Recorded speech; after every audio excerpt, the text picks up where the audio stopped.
On Friday, February 28, 1986, at 23:21 CET, 22:21 UTC, Olof Palme, Prime Minister of Sweden, was fatally wounded by a single gunshot while walking home from a cinema with his wife Lisbeth Palme on the central Stockholm street Sveavägen. Mrs. Palme was slightly wounded by a second shot. The couple did not have bodyguards at the time. Christer Pettersson, who previously had been convicted of manslaughter, was convicted of the murder in 1988 after having been identified as the killer by Palme's wife. However, on appeal to Svea Court of Appeal he was acquitted. A petition for a new trial, filed by the prosecutor, was denied by the Supreme Court of Sweden.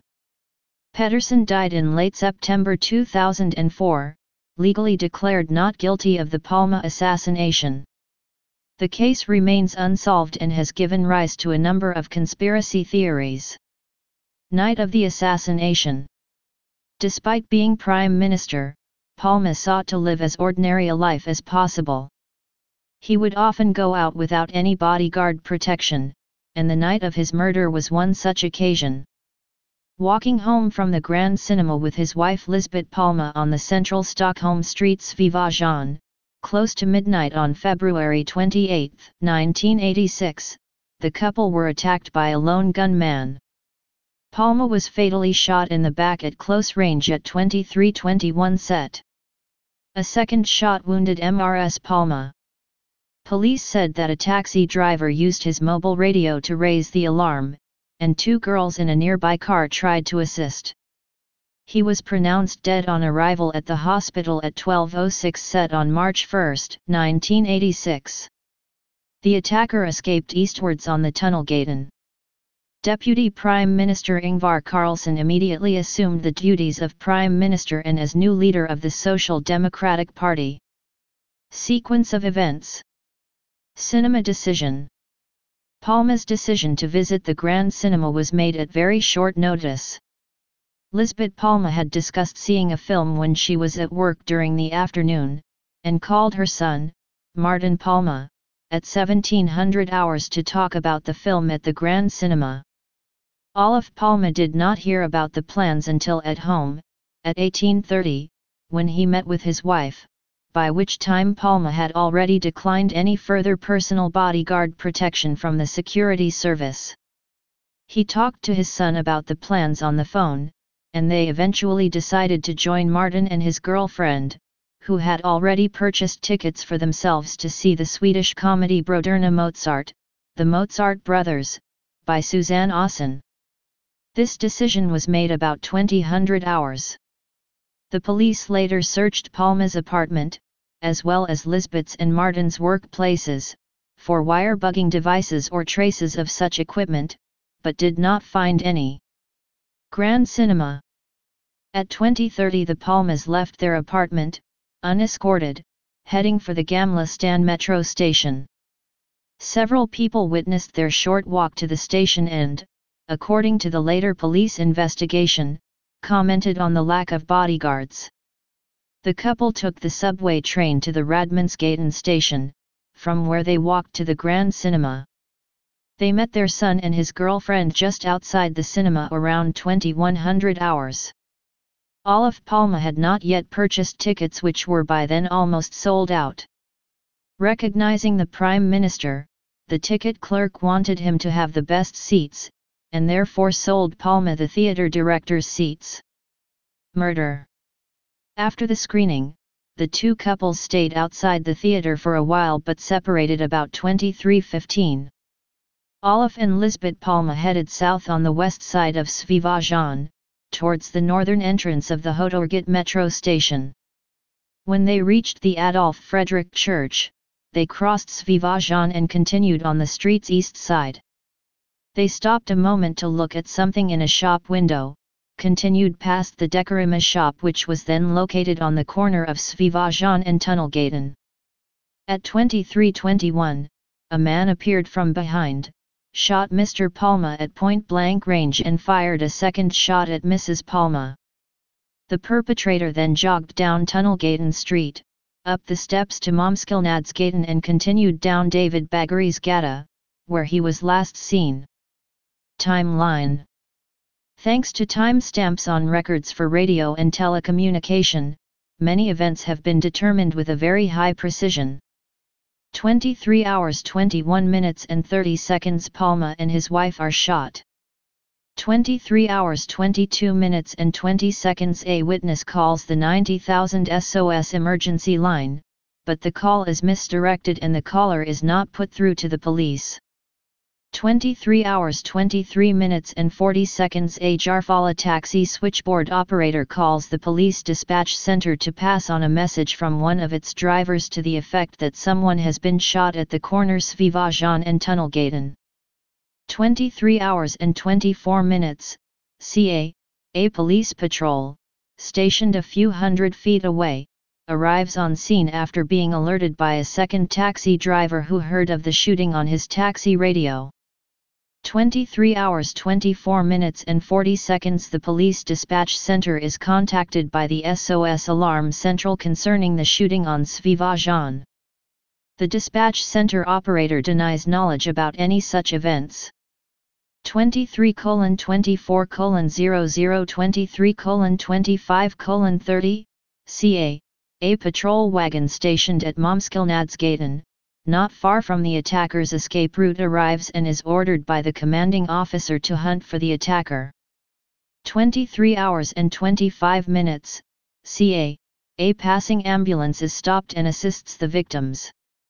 23 hours and 26 minutes the police dispatch center calls the SOS emergency center to assure them they are informed about the events on the Svivajan/Tunnelgatan intersection. A third police patrol wagon arrives. A second ambulance arrives. 23 hours and 28 minutes the first ambulance leaves for the Sabbatsberg hospital with both victims. Mrs. Palma, not severely wounded, refuses to leave her husband. 23 hours and 30 minutes the police superintendent in charge at the scene informs the police dispatch center that the Prime Minister was the victim. 23 hours 31 minutes and 40 seconds the SOS Central is informed that the ambulance has arrived at the hospital. 6 minutes Palma is pronounced dead. 45 minutes Deputy Prime Minister Ingvar Carlsson arrives at Rosenbad. 1 hour and 10 minutes first radio broadcast about the murder. 4 hours first television broadcast. 5 hours and 15 minutes the government holds a press conference. Leads from the crime scene. The only forensic leads left by the assassin were the 2 bullets fired, identified as Winchester Western .357 Magnum 158 grain metal piercing. Both bullets matched the lead fragments found in the clothing of Olof and Lisbeth Palma. Because the weapon was a revolver, which does not automatically eject cartridge cases, there were no cases to recover for ballistic examination, only the 2 bullets recovered from the street. From the bullets' lack of certain characteristic deformations, investigators concluded they had been fired from a barrel no shorter than 4 inches. Thus the murder weapon would have been a conspicuously large handgun. The singularly most used weapon for this type of ammunition is the Smith & Wesson .357, which is why great efforts have been made to locate a weapon of this make. Throughout the investigation, Swedish police have test-fired approximately 500 Magnum revolvers. The investigation has placed particular emphasis on tracking down 10 Magnum revolvers reported stolen at the time of the murder. Out of these all have been located except the Suxdorf revolver, a weapon stolen from the Stockholm home of Swedish filmmaker Arne Suxdorf in 1977. The person who stole the weapon was a friend of drug dealer Sigvard Sigga Sedergren, who claimed on his deathbed that he had lent a gun of the same type to Christer Pettersson 2 months prior to the assassination. Another weapon that has figured prominently in the investigation is the so-called Mockfjord gun. This weapon, a revolver of the type Smith & Wesson Model 28, highway patrolman, with .357 Magnum caliber, was first purchased legally by a civilian in the northern Swedish city of Luleå.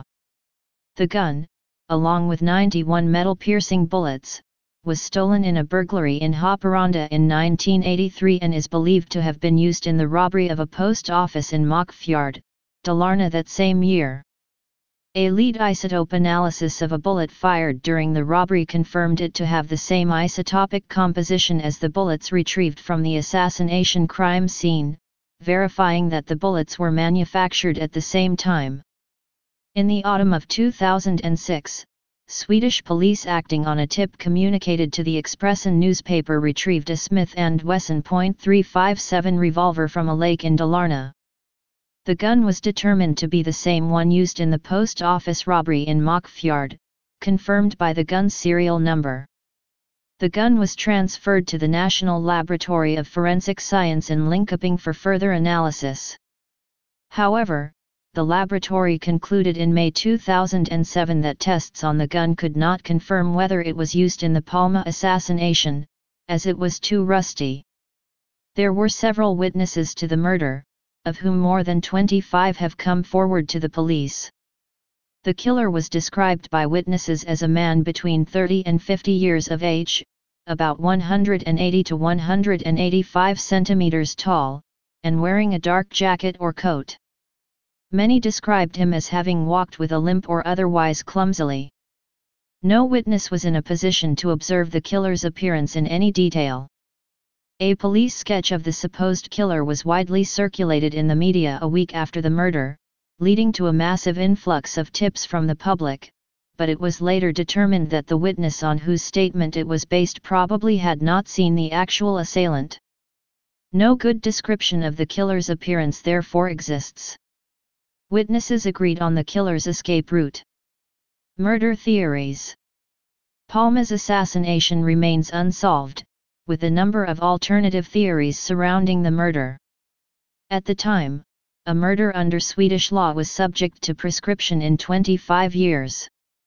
The law was later changed to prevent the Palme case from expiring, and thus the police investigation remains active. Yugoslavian connection. In January 2011, the German magazine Focus cited official German interrogation records in connection with another investigation from 2008 as showing that the assassination had been carried out by an operative of the Yugoslavian Security Service. The 33-year-old, a Swedish extremist, Viktor Gunnarsson, labeled in the media 33-åringen, the 33-year-old, was soon arrested for the murder but quickly released, after a dispute between the police and prosecuting attorneys. Gunnarsson had connections to various extremist groups, among these the European Workers' Party, the Swedish branch of the LaRouche movement. Pamphlets hostile to Palme from the party were found in his home outside Stockholm. Christer Pettersson. In December 1988, almost 3 years after Palme's death, Christer Pettersson, a criminal, drug user and alcoholic, who had previously been imprisoned for manslaughter, was arrested for the murder of Palme. Picked out by MRS Palme at a lineup as the killer, Pettersson was tried and convicted of the murder, but was later acquitted on appeal to the Court of Appeal. Pettersson's appeal succeeded for 3 main reasons. Failure of the prosecution to produce the murder weapon. Lack of a clear motive for the killing. Doubts about the reliability of MRS Palme's testimony and extremely gross errors by the police in arranging the lineup. Additional evidence against Pettersson surfaced in the late 1990s, mostly coming from various petty criminals who altered their stories but also from a confession made by Pettersson. The chief prosecutor, Agneta Blidberg, considered reopening the case. But she acknowledged that a confession alone would not be sufficient, saying, "He must say something about the weapon because the appeals court set that condition in its ruling. That is the only technical evidence that could be cited as a reason to reopen the case." While the legal case against Pettersson therefore remains closed, the police file on the investigation cannot be closed until both murder weapon and murderer are found. Christer Pettersson died on September 29, 2004, after suffering a cerebral hemorrhage caused by a fall during an epileptic seizure.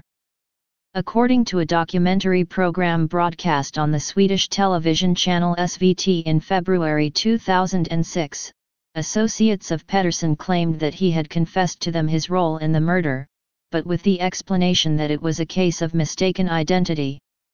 Allegedly, Pettersson had intended to kill Sigvard Sedergren, a drug dealer who customarily walked along the same street at night and resembled Palme both in appearance and dress.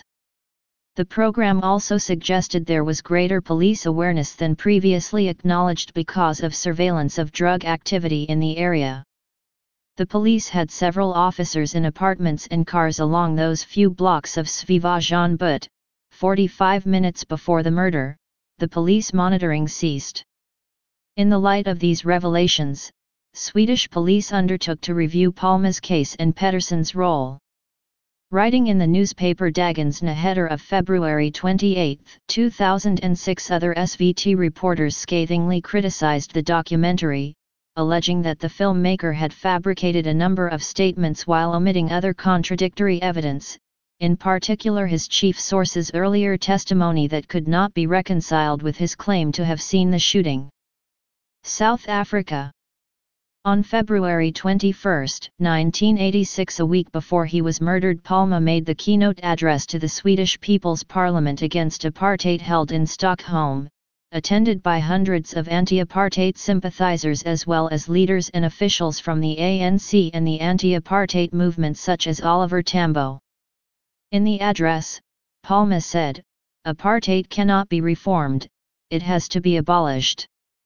10 years later, towards the end of September 1996, Colonel Eugene de Kock, a former South African police officer, gave evidence to the Supreme Court in Pretoria, alleging that Palme had been shot and killed in 1986 because he strongly opposed the apartheid regime and Sweden made substantial contributions to the ANC. De Kock went on to claim he knew the person responsible for Palme's murder. He alleged it was Craig Williamson, a former police colleague and a South African spy. A few days later, former police captain Dirk Coetzee, who used to work with Williamson, identified Anthony White, a former Rhodesian Zilla scout with links to the South African Security Services, as Palme's actual murderer.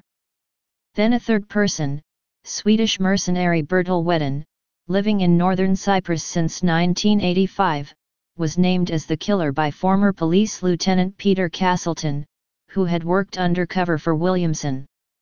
The following month, in October 1996, Swedish police investigators visited South Africa, but were unable to uncover evidence to substantiate de Kock's claims. A book that was published in 2007 suggested that a high-ranking Civil Cooperation Bureau operative, Athol Visser, or Ivan the Terrible, was responsible for planning and carrying out Olof Palme's assassination.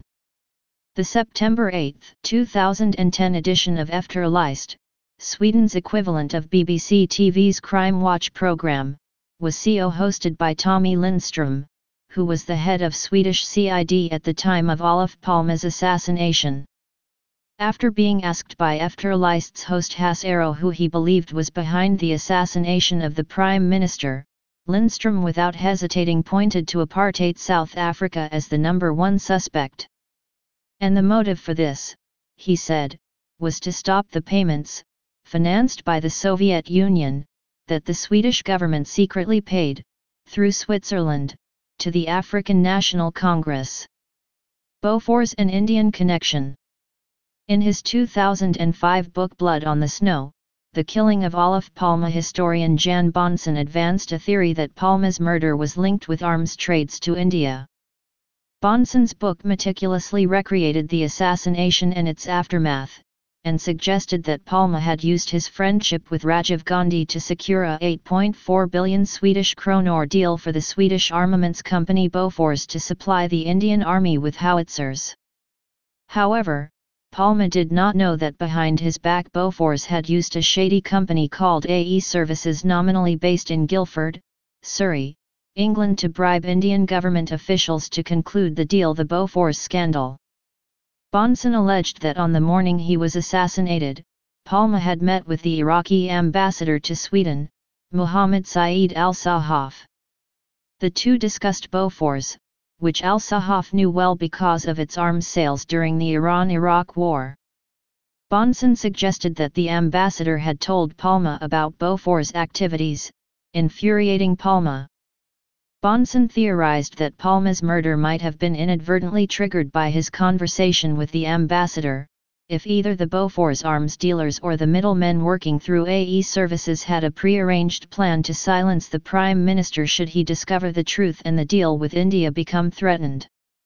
According to Bahnsen, Swedish police suppressed vital MI6 intelligence about a Bofors/AE services deal with India. Roberto Thiem. The Swedish journalist Anders Leopold, in his 2008 book Det svenska trädet skall fallas, The Swedish Tree Shall Be Brought Down, makes the case that the Chilean fascist Roberto Thiem killed Olof Palme. Thiem was head of the most militant wing of Patria y Libertad, a far-right political organization, financed by the US CIA. According to Leopold, Palme was killed because he had liberally given asylum to so many leftist Chileans following the coup that overthrew Salvador Allende in 1973.